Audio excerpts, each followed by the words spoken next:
2020. The second was to evaluate the nature of those interactions, evaluate how well the city prepared and implemented its response. And the third, related to that evaluation, was to make research-informed recommendations about how the city could do a better job of handling similar kinds of events in the future. This was a research study. It drew on a variety of sources of data, including confidential interviews with participants that included law enforcement officers, protesters, residents of downtown, business owners, elected officials. Also drew upon a variety of administrative data, records, policies, directives, and multimedia, body cam footage, still photos, etc.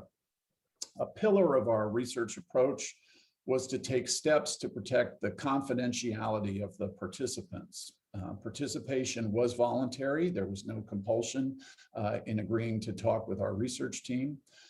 So we're not in a position to answer any questions about any one individual, whether it was a protester or an elected official or a law enforcement officer. Instead, our task was not to examine individual actions, but rather to assess how the city writ large, inclusive of the Columbus Police Department and elected leadership, prepared for and responded to the protests. With that, I'm going to turn it over to Carter and Frank to provide just a very brief overview of the key findings and highlights, knowing that we will be making a more fulsome presentation of those results and highlights tonight at the City Council meeting. Carter? Great.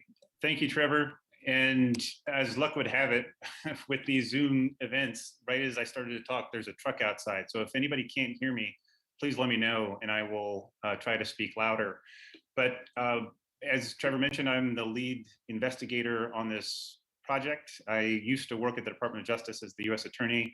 I'm currently a managing director at the Draper Richards Kaplan Foundation, and following Trevor's lead, I should say that anything that's part of the report is not something that is said or done on behalf of the foundation. But I do want to say that it has been an honor to be part of this whole process, and I appreciate not only those who work on this report, but also those who participated in the interviews. The conversations were often difficult, but it was personally gratifying to me to see that people cared enough to participate and had some hope that it would help move the city to a better place. I'm going to give a high-level overview of the findings. As Trevor mentioned, Frank will give an overview of the recommendations, and then we will welcome your questions. Before I formally start, though, I want to make two acknowledgments. First, I want to acknowledge that this took some leadership courage for the city to put itself on the national stage in this way. So I want to thank Mayor Ginther, City Council President Cardin, City Attorney Klein, Chief Quinlan for supporting this effort in the first place. The second acknowledgement is the city already has taken some steps to address some of the things we're raising, but our report focused on the past, not on what the city is currently doing. So to begin, I want to say that there were moments during the summer of 2020 when things went right. Protesters reported feeling that they could fully, freely, and sometimes even joyfully celebrate their First Amendment rights. There were moments when they felt like they had community on the streets of Columbus. There were also moments where both protesters and police agreed that the police showed incredible restraint in the face of terrible things being said to them, bottles and bricks being thrown at them. There were moments when they did show restraint. But these moments were overshadowed by conflict and confusion and feelings of anger and frustration expressed to us by both protesters and police. The two big question areas, the two big areas of a problem, and they are pretty big areas, were preparation and execution. The city was unprepared for what happened. There was a false sense of this couldn't happen here, not in Columbus. The police view was that what happened to George Floyd happened hundreds of miles away, and we didn't have anything to do with it. Police felt that their relationship with the community was good. They didn't focus on the fact that protesters in Columbus viewed policing as a national issue, and they care deeply about what happens in other cities, and that there are pockets of the community, particularly in the Black community, that have longstanding anger against the police for perceived discriminatory practices, even going beyond police shootings, just daily interactions with police that folks in the Black community are offended by, and a strong belief that the police are not held accountable when they do bad things. So there was a misreading of public sentiment in Columbus. The city was also prepared, and then it turned out that there wasn't consensus on what to do if something big happened here. There was no agreement among city leaders about how to handle large-scale protests. And do you let protesters have streets versus the sidewalks? When is it the right time to use chemical munitions? How do you analyze and utilize social media to both gather intelligence and get out a consistent, coherent message? None of that seemed to be worked out in advance, and determinations and decisions in those regards unfolded in real time in the public eye. On top of that, the actual mass protest training for the Columbus Police Department hadn't been done since 2015. So unsurprisingly, the execution of the response was flawed. The first couple nights in particular, there was a sense of paralysis that was felt by police officers. They felt like they were told to go into the street, go to the hotspot areas and get in formation, and then they weren't told what to do next. They stood there for hours. One officer likened it to a football team that lined up at the line of scrimmage and was never given a play to execute. Adding to the confusion was the fact that in the beginning, there were rotating incident commanders. These are commanders who were in charge of the Columbus Police Department's response to the protests. With each rotation of a commander, there were new rules of engagement that were given, new ways of interacting with the community that officers were told. The police commented on this, but so did the public. The public said that sometimes things seemed to be allowed by the police, and then other times they weren't, and it flip-flopped back and forth, which led to mass confusion on what was permissible by the protesters. There were mobile field force units, which were put together to deal with the protests, and these units, including folks who had not been trained for a while, the people who responded in these units hadn't worked together. Some of them were pulled from desk duty and hadn't even put on a uniform in decades. On top of all of that, there was confusion about the rules of engagement. It was clear from both conversations with the police and the public that wearing riot gear antagonized the crowds and increased their vitriol and anger against the police. We found that the Columbus Police Department did not follow the National Incident Management Systems protocols. These are national standards for how to deal with emergency situations. Their Emergency Operations Center was not fully functioning, nor was there a joint information center, meaning that the coordination and communication was disjointed during the summer. And then lastly, there was evident conflict to the public among city leaders. There seemed to be disagreement about how to respond to the protests. And one example of that is the curfew. The mayor and the police chief were in favor of putting a curfew in place, and it was put in place. Soon thereafter, members of the city council criticized the curfew. And then after the curfew was ended, the city attorney declined to prosecute any violations of the curfew. So in full public view, the folks at the top of the city seemed to be in disagreement. In terms of what went well, as I mentioned, there were moments, many moments, when people felt really good about their ability to express their First Amendment rights. They felt a real sense of community protesting on the streets of Columbus. Mutual aid worked very well. When other police departments responded, they seemed to fold well into the system of traffic management. There were good moments of coordination with the Sheriff's Department, with the Ohio State Patrol. So mutual aid was a success. In addition to that, the Columbus Police Department has an officer wellness program that was set up in advance of the summer that was very well utilized after the summer because of the stress that the officers felt. But that was a significant accomplishment. That was one area of preparation that worked in terms of the city's response. So I'll conclude there and then turn it over to Frank to give an overview of the recommendations. Good afternoon, and thank you for the opportunity to share our thoughts with you. I too would like to thank the City of Columbus and the Columbus Police Department for taking, as Carter and Trevor both referred to, the bold step of inviting others in to review the events that occurred in May and June of last year.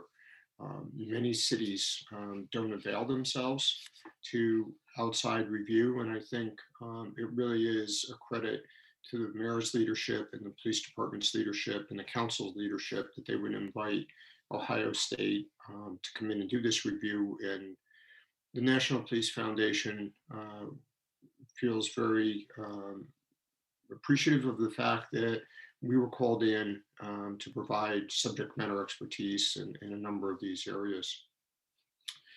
In terms of recommendations, obviously, we believe that it is critically important that the city of Columbus and the Columbus Police Department address underlying community distrust. It was community challenges, both in Columbus and across the nation, that got us to the place where we saw protests erupt across the country following the death of Mr. Floyd in Minneapolis. We think that it's very important that the Columbus Police Department, like other cities, consolidate all of their policies and procedures regarding First Amendment events and protests into a single area of their manual, or potentially even a separate manual, so that it's easily accessible by members of the community, by elected officials, by the press, to see what the, in quotation marks, rules of engagement are. What is expected of individuals exercising their First Amendment rights? What will law enforcement officers be doing in response to peaceful protests, as well as if and when First Amendment events start to spin, for lack of a better word, out of control and maybe become violent. We also think that it's critically important that the Columbus Police Department and the city engage in regular training around crisis management, around First Amendment events and protests. As Carter said, we found that many officers who were assigned to work the protests had gone many, many years without being involved in mobile field force operations, and that the city overall lacked familiarity with the National Incident Management System and Unified Incident Command. We also think, and we believe, that the city and the Columbus Police Department is committed to not just the best practices in this area of First Amendment events and protests, but also really endeavoring to identify new practices. Columbus has a rich tradition of accreditation by CALEA and other organizations that govern standards and operating procedures. In fact, it is one of the most well-recognized police departments in the country. And we heard often from officers that they relied on their practices and procedures, that police departments from all over the country, and in some cases from other countries, came to Columbus to see how they developed and implemented their policies and procedures around bike units, around mobile field forces. And so they believed, as things started to emerge, that they in fact were responding with the best practices. What we're saying is that best practices may not be good enough anymore. We can't rest on those practices. We have to continue to endeavor to develop and implement new practices that are consistent with the realities of First Amendment protests and peaceful events as we move forward. We also believe that Columbus should investigate and, if possible, implement some type of community dialogue or community engagement unit. Charlotte, North Carolina, for example, has officers who dress in their duty uniforms, who are out in front, whose job it is to engage community members and protesters right from the beginning of these events, and to continue to endeavor to engage these individuals. The idea being to prevent violence, to create opportunities for the safe expression of First Amendment constitutional rights. The department has already taken steps to improve their mobile field force training, as well as the creation of their PERT unit, which is a specialized mobile field force team of highly trained officers. As Carter said, the police department did a very good job in terms of mutual aid. We think they should continue to develop those relationships, and they should engage in joint training between themselves, the Ohio State Police, the Sheriff's Department, and other agencies from jurisdictions who may come to Columbus in the future. Interestingly, Columbus often saw themselves as the provider of mutual aid, and it was only in this case, which was somewhat rare, that smaller departments sent officers to help the city of Columbus. And we think that those relationships need to continue to build, and training needs to continue around joint exercises. We also think that it is incredibly important that the city and the Columbus Police Department fully engage the community from this moment forward. We think that the community needs to have a voice in the revision, if they're needed, of any policies and procedures around First Amendment events and protests. They need to not only have a voice, but really there needs to be a deep understanding of the policies and procedures that govern these type of events. As Carter said, we believe that the city needs to work holistically on improving their implementation of the National Incident Management System, as well as establishing a joint information center.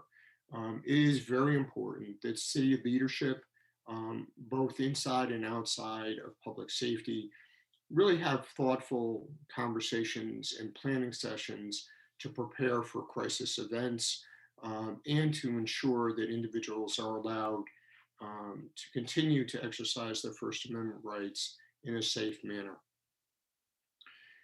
The Columbus Police Department should continue to build on its outstanding officer health and wellness program, which, as Carter said, proved very helpful. And there's a community value to that, right?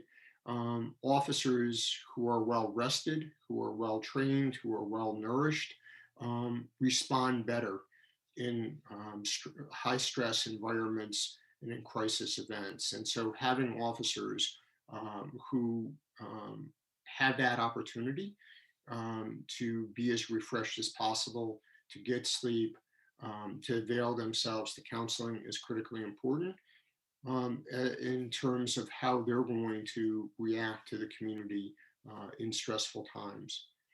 And our final recommendation is that there really has to be now a period of reconciliation.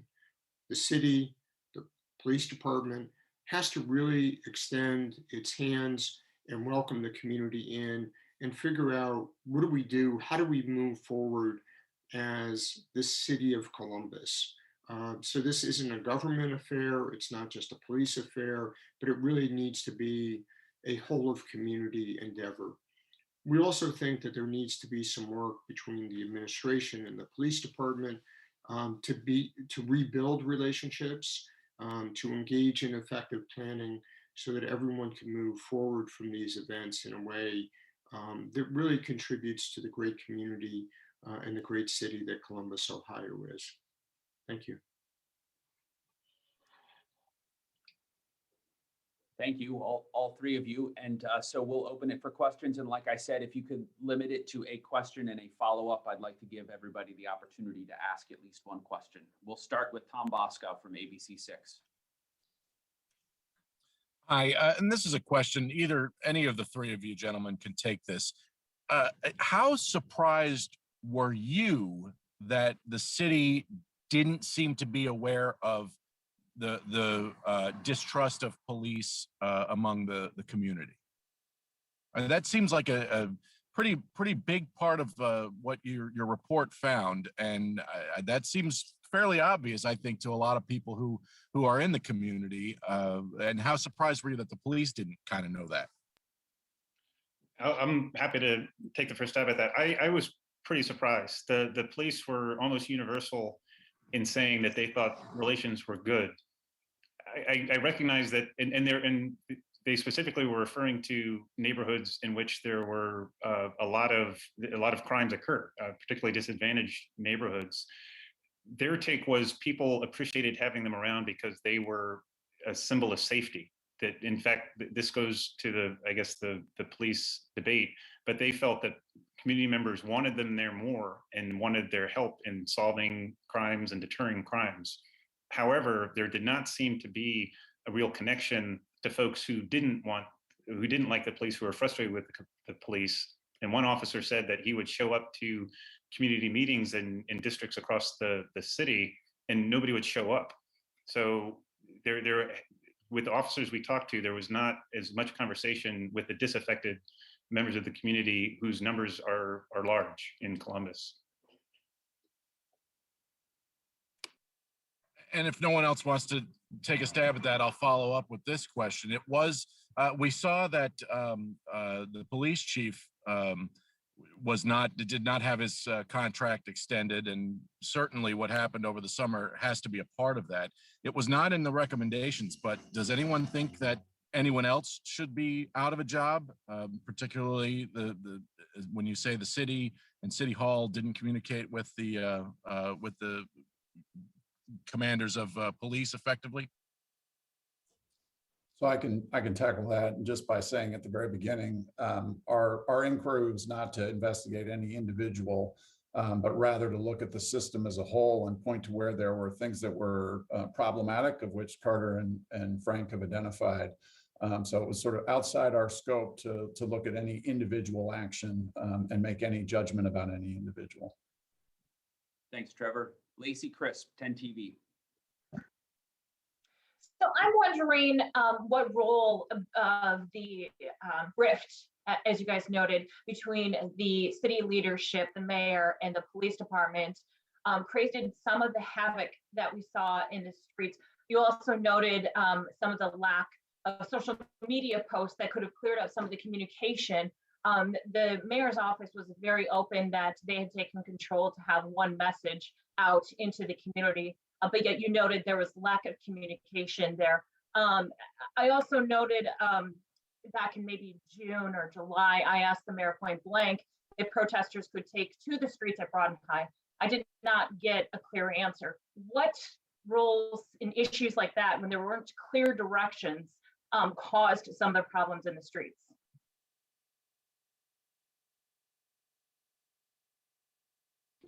There are multiple questions in that question.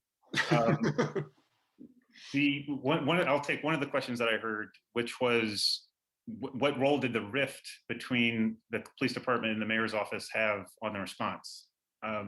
It's hard to say with specificity, but there definitely was a decrease in the morale among police officers, which probably does not help performance among police officers, particularly when the mayor and city council changed the application of chemical munitions in mid-June. That the police officers felt was done without consulting them, and in their minds diminished their role in public safety in the city. So that did take a hit on their morale. But for the other, if you could repeat your other questions, and maybe Trevor Frank can help answer them too.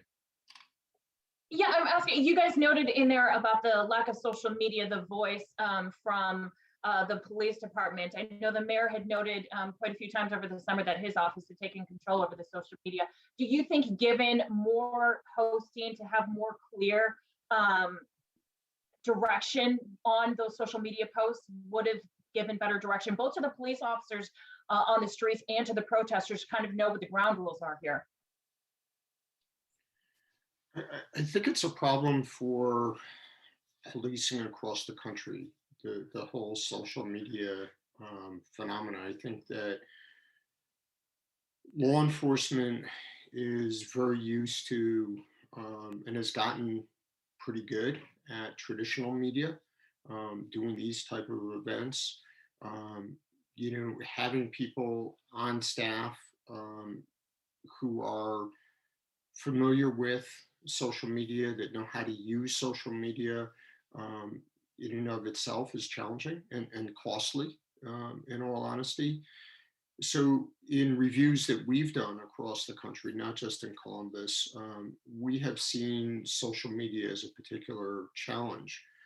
What we found both in Columbus and in other cities is that the protesters um, were exceptionally good at using social media to organize and to convey their messages. And so we believe that the city and the police department really needs to become much more aggressive in a good way with the use of social media to really communicate their narrative in terms of what community policing looks like in the city of Columbus, to communicate as these events start to develop with the community and with the individuals that are involved in the protests or the First Amendment events, so that there's very clear directions that are being given out.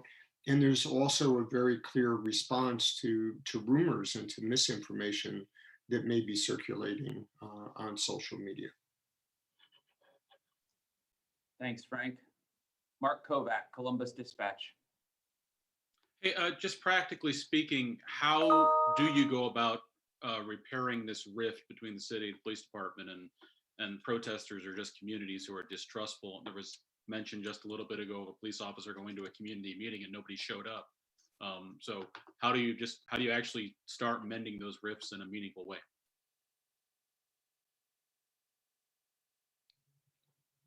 Well, I'll take the first shot. I think that a few things.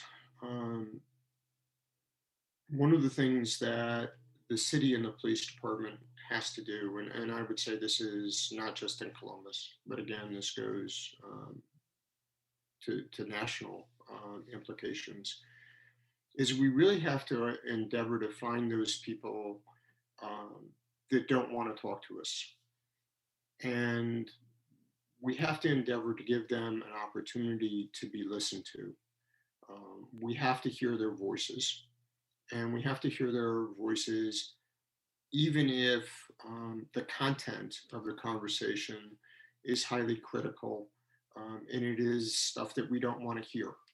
But we have to give voice to their concerns, because if we don't really recognize those burning embers just below the surface, if you will.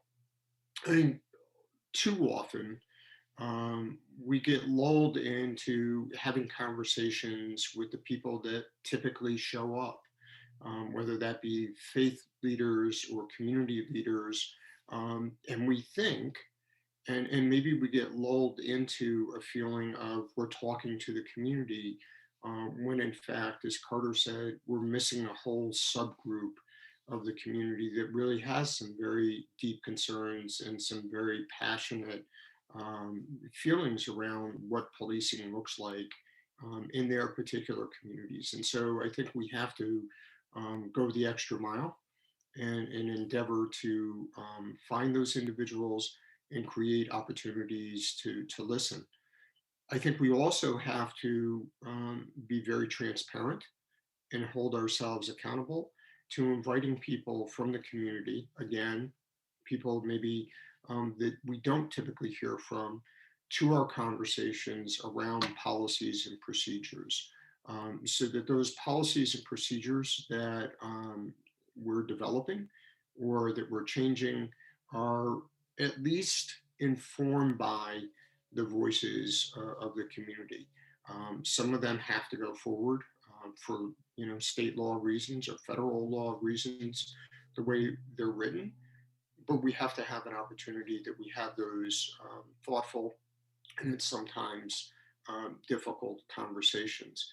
And then I think we have to really throw much more energy into community policing and the prevention of crime versus the response to crime. And all of these endeavors are costly. They cost money in terms of officer time and officer engagement. We don't typically see instantaneous results because we don't necessarily always know what crimes we've prevented. But yet this is the essence of community policing. It's the essence of policing in democratic societies. And in the end, it creates the opportunities for individuals to express their First Amendment rights and concerns in a peaceful and safe manner. Now, I'll add to that. This is an opportunity, I think, for Columbus to be a national leader, because the fact of the matter is no city has actually figured this out yet. There are some attempts in Providence, there are some attempts in Philadelphia to have some sort of reconciliation type process, but it's incredibly new to do something like that. When I was U.S. attorney, I would routinely call community meetings, and the same people showed up at those meetings, but they weren't necessarily representative of the broader community. That's actually a problem we ran into in conducting this, in putting together this report. When we initially put out a call for folks to talk to us, we noticed that the vast majority of the people who were responding to the calls for interviews were white. And anybody who was either at the protests or saw the protests knows that it was incredibly diverse. So we had to make an extra special effort to reach people in the particularly the Black community to come talk to us. And what I found, which I wish I had realized more when I worked at the Department of Justice, was that there are key leaders who are not necessarily widely known in the city, who have the trust of the folks that they work with or that who know them. And if you can connect to those key leaders, then you can open the door to constructive conversations.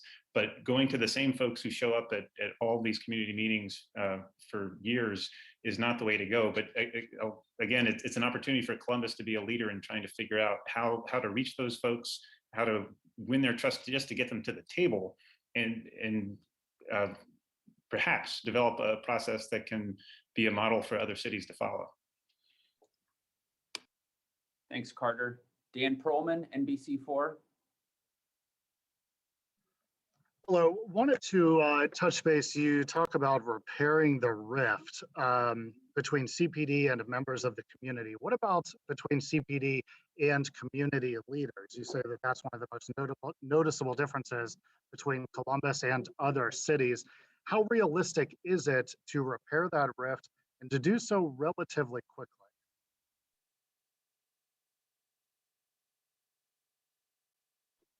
Frank, do you want to take that one?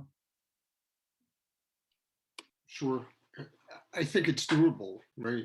I think it's Frank, doable. can you give just a snippet about your background too?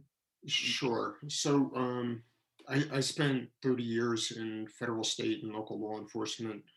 I led police departments in the state of New York, Indianapolis, and Spokane, Washington. I retired from there as the chief of police. I've been with the National Police Foundation for a little over 5 years now, and have led reviews of First Amendment events and protests in Los Angeles, Washington, D.C., Minneapolis, Charlotte, and some other cities. So this is a space that I typically work in terms of community protests, typically following officer-involved incidents.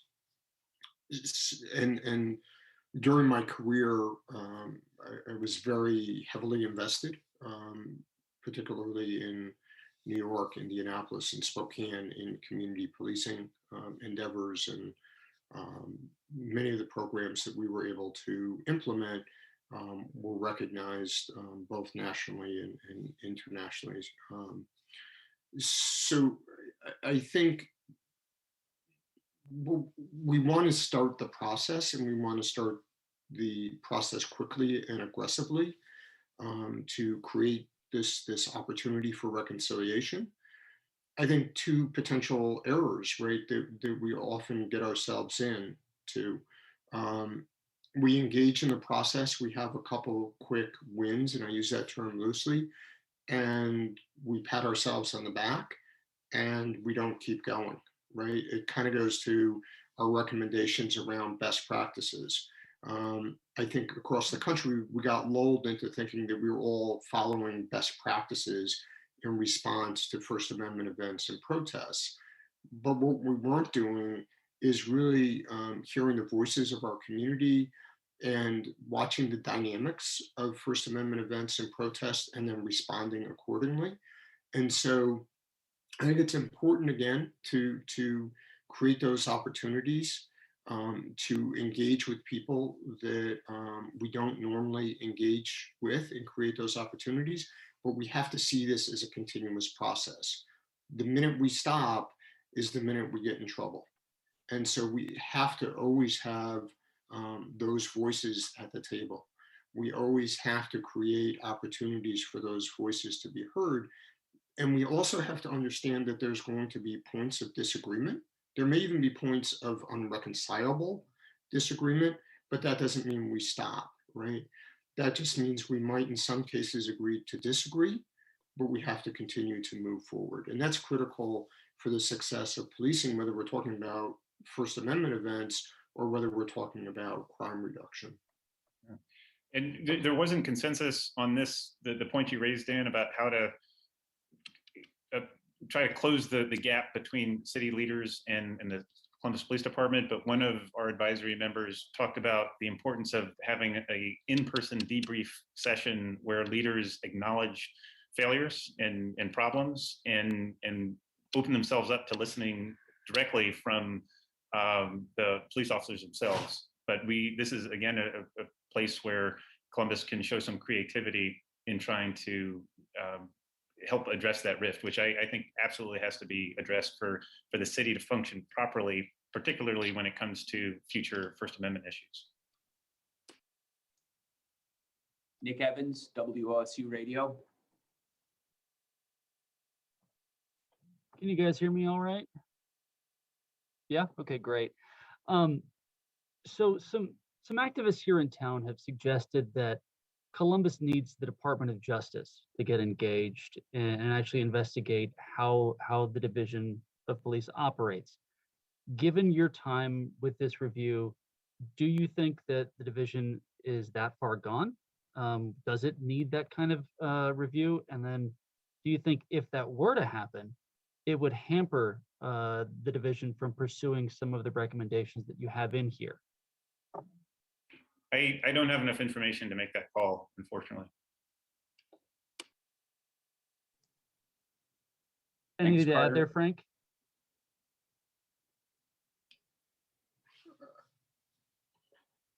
Frank, do you have anything to add? Okay. Jay Lester Fetter, Politico. Yeah, hi. I'm wondering whether you guys investigated at all the role of bias in police response.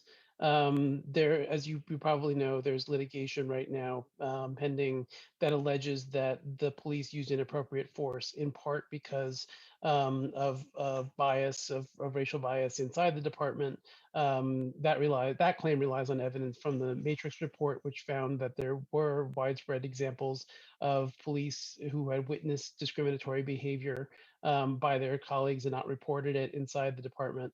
So on the individual level, whether there were officers that used force inappropriately because of inherent bias, and then on the departmental level, Chief Quinlan testified that he had spoken to other chiefs and had been warned that so-called agitators might be part of these protests and trying to cause problems.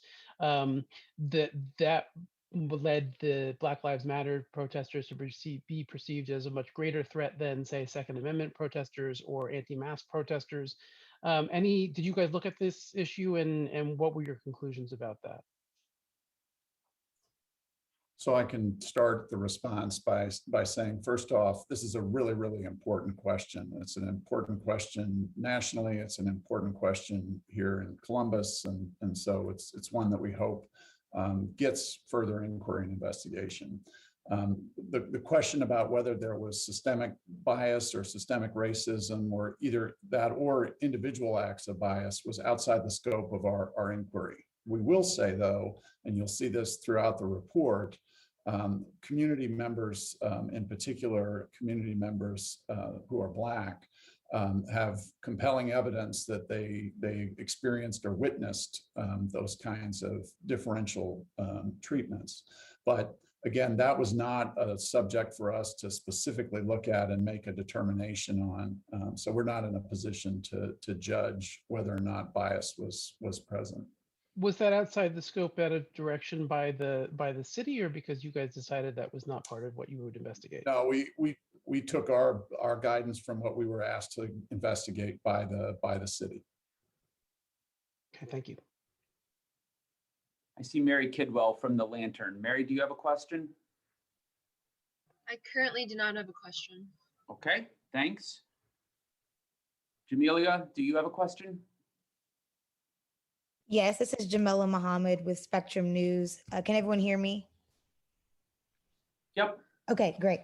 So my question comes in the sense of funding throughout protests from last summer to even some more protests that we've been seeing today, this past week.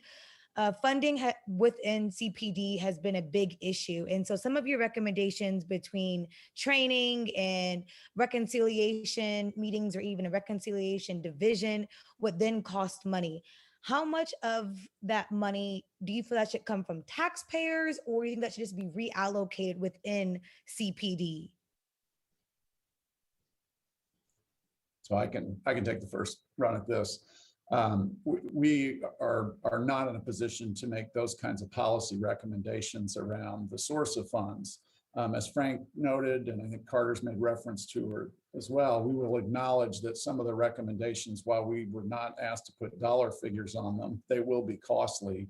And so we think that there needs to be an important community conversation around how to dedicate resources to improve the performance of the city writ large in handling these events in the future. But we're not in a position to be able to comment on where those sources of funds should come from. And then just to follow up to that, do you think then, if, not saying that you guys recommend it, but let's say the city does use more taxpayer dollars to fund these recommendations, do you think that then would help or hinder community relations going forward? And then also trying to get some more of these community leaders to even come to events like this? So again, I think we're confident in saying that we think the recommendations that we're putting forward will be a step in the right direction to improving the performance of the city, and inclusive of that, helping to repair the rifts in the way we've described earlier. If I take your question to mean, do we think the source of the funds will influence that? Again, that's outside the scope of our inquiry, but we can imagine that would be, again, a really, really important community conversation about whether to devote these resources and where those resources might come from. Carter, looks like you unmuted. Yeah, and I would add to that whatever steps the city takes in regards to this report and its recommendations, we hope will come with heavy community input so that the end result will be supported by the community wherever the funds come from. But that community input is key.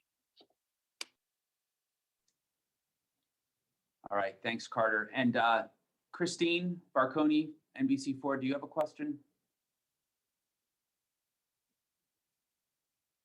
Okay, I don't think so. So we'll go around. I know some people have other questions. If you could just raise your hand or put a note in the chat. We have a few minutes left and we'll get to as many people as we can.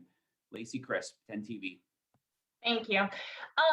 Mr. Stewart, you kind of were just touching on this. I was wondering how the city moves forward after this report.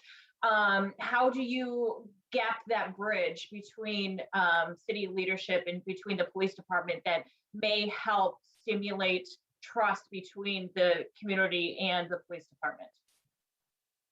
So our role in this was to make the findings, come up with the recommendations. We are not in a position to advocate on behalf of the recommendations or for the city to do anything, frankly. What I hope, and I won't speak for the group, but what I hope is that this report will highlight some key directions for the city to move in, and that the city leadership will feel compelled to act, that citizens of the city will want to advocate themselves for the changes they want. But in terms of our role, and I think this might have been part of your question, our role, we don't have one. But by raising these issues, we hope folks will act upon them. And I'll just follow on and say that I think one of the advantages, and this goes back to what both Carter and Frank said earlier in saying that the city's done a brave step here. It has invited inquiry, and it has invited inquiry by a third party. And sometimes having an outsider come in and do an analysis like this allows people to lower their temperatures a little bit, get a clear-eyed look at things that went well and things that went wrong. And then it's sometimes easier to move past some of those underlying animosities. So we are very hopeful, even though Carter said we're not in a position to sort of execute the reforms that we recommend. We think by virtue of having a neutral third party come in and provide this analysis, it can create the conditions to say, oh, there are some things we could work on together. Jay Lester. Yeah, one thing I realized I should have asked. You used the term agitator in your report, and obviously that's a very loaded term. Who is an agitator, and what was the decision to continue using that term? That was a term used by both protesters and police. Both groups felt that that outside, and they used the term agitators, came in to Columbus and to cause problems intentionally. They referred to them as differently, meaning that they thought that they had different motives, but both sides referred to them as agitators. So that's what we included in the report. Interesting. And I should just add, just so we're very, very precise, when we say the police and protesters, those are the ones that we interviewed. So we can't sort of definitively say we've captured every protester, every police officer. We talked to about 170 people, a little north of 100 of those who participated in the protests, and then the other 60 or so were those who were either law enforcement or elected officials. So we heard from a lot of people, but we can't say we heard from everybody. So the people that Carter is referring to are the people that we spoke to. Thanks. Jamila, you had another question?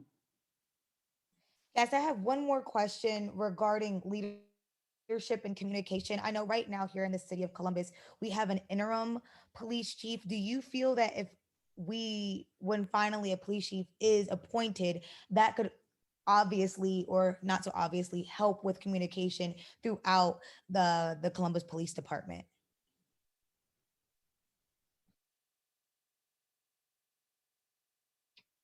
Well, I think clearly having permanent people in positions is critically important to communication. I do have confidence that the interim chief can certainly begin that process with the potential of the interim chief becoming the permanent chief. But I think, yes, there needs to be clear leadership at the top of the police department. And consistent leadership at the top of the police department that's supported by both elected officials in the community if there's going to be substantial progress and movement forward around communications and community involvement. Thanks, Frank. Trevor, Carter, Frank, anything to add before we wrap up? All right. Well, thanks so much, everyone, for coming. The report is posted online. I think you all know that. I think it's why you're here. If you have additional questions that occur to you, you can direct them to me or to Lisa at the Glenn College. Have a great day, everybody. Thanks. Thank you all.